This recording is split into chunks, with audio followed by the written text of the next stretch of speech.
This is a lecture from Open Tuition. Question 3 really presents us with another example of not-for-profit organisations. Here are two universities which have decided to form a joint venture. Again, we go to the requirements and it says discuss the problems that will be encountered in managing and measuring performance in the RSU joint venture. And for each of the three stakeholder groups, recommend and justify appropriate performance measures which could be used by Rhone. And Rhone is, when you read the question, you see Rhone is a university in a developed country and it is forming a joint venture with South University in a developing economy. What are the problems that are going to be encountered in managing and measuring performance in this RSU joint venture? And hopefully be able to spot. It's a bit like actually question 2, where you had the two shoe companies, which were coming for very different directions and they had merged. Here we have two universities which are producing this joint venture, but really they are coming from, again, in different directions. They want different things from this joint venture. For example, the government of Thailand, that's where Rhone is, has stated that it will cut part of that university's funding and made it clear that Rhone has to develop new replacement income. So the big motivation that Rhone has is money. It hopes that by forming this joint venture, presumably having access to more students and so on, there will be some sort of a payment maybe made to Rhone for its, technical expertise or the supply of lecturers, or maybe for lending its name to some sort of joint degree, if it's a prestigious enough university. South University, based in Thailand, however, its funding is secure, and the government of Thailand, which is presumably providing this funding, has indicated that its university, they want the university to develop a joint venture and alliance with universities in developed countries. They're not after money at all. They're getting plenty of that there. And again, when you get down into the question, these different emphases are reinforced here. Rhone has stated that its aim is to internationally expand our provision and lead educational developments in the global arena by enhancing our revenue streams from innovative courses. So again, the emphasis on money. The other university has made it clear that it will view the success of the joint venture on the quality of graduates who are produced and by the contribution that these graduates made to society. In other words, they are motivated by wanting to provide good education to lots of their young people that will help the country to develop further. Part of its plan to do this is that Rhone sends many home-based staff to Thailand. In other words, it's being encouraged to send staff who are well established in what we assume is a respectable University of Rhone, send these people to lend expertise and teaching skills to the second university. So when we're discussing the problems that will be encountered here, there is right at the start what is meant by good performance. They are chalk and cheese. Rhone will be interested in looking at really financial returns. Rhone may be interested also in looking after its staff. I mean, to what extent will staff want to begin to embark on a lot of international travel? Some international travel is fun, but if it's going to be kind of 2 weeks every month or something that you have to fly out somewhere away from your family and friends to deliver courses, it may soon lose its appeal, no matter where you're being sent.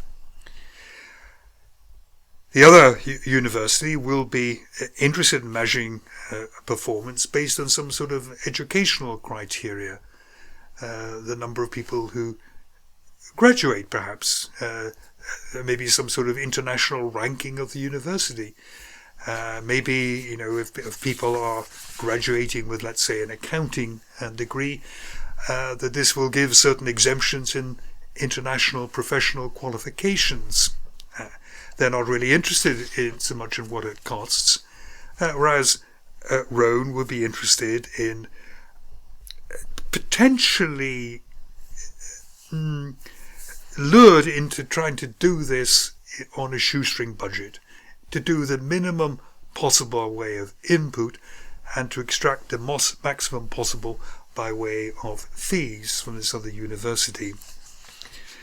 So in managing, that's measuring the performance, right back at the start is, if we're after different things, then the managing is going to be quite difficult, especially here as the chair of the joint committee, the joint management board, is alternating one to the other. It only meets 3 times a year, which seems to me perhaps a bit inadequate, certainly when the joint venture is starting off here. And the alternative chair people will be pulling in different directions. And if we're not careful, the management of the joint venture is going to be zigzagging between the different criteria unless this is very well set out and agreed at the start. And then measuring performance, the money put in is going to be easy enough.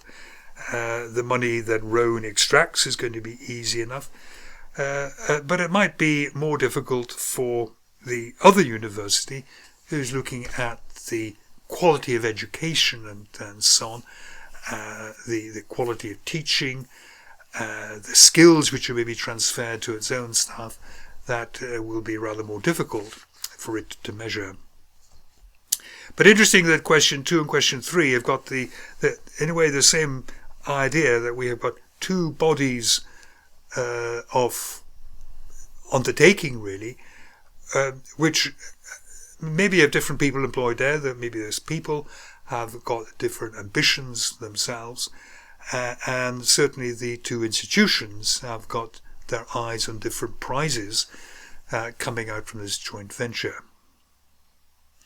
Then for each of the 3 stakeholder groups, recommend and justify an appropriate performance measure that could be used by Roan. Roan was the developed country university. And here, thankfully, the question has given us what these 3 stakeholder groups are. There's a government of Teeland, there's Roan's teachers trade union, and there's a pressure group in Teeland because they don't want the teaching resources, here it says in the public view here, all attention on Roan is inappropriate. It's on this inappropriate joint venture. You're going to be neglecting your old students, if you like, by sending more and more resources across to this new joint venture. And all we want is to recommend and justify. So for the government we could say is going to be particularly pleased if it doesn't have to fork out any more money to Roan, if Roan becomes in a way self-financing through getting these revenue streams from its joint venture. The second lot here, the Roan Teachers Trade Union, it's going to be quite interested maybe in the number of days people have to spend abroad. It may be after some sort of increased rate of pay for giving up your home life, if you like, for a while, and disruption to family life and so on. And if there's going to be more teaching and less research, what's it going to do to the research records and publication of papers by staff at university? They could be quite interested in that. And then there's the public. Basically, it's the existing students and their parents and people who pay taxes to the government of that country, some of which is going to go to University of Rome. They want to make sure that you keep your eye on the ball. We want education for our young people.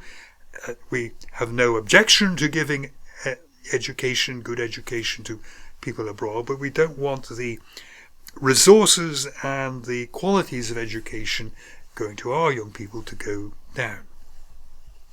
So an appropriate measurement which could be used there, the answer has suggested for the public pressure group.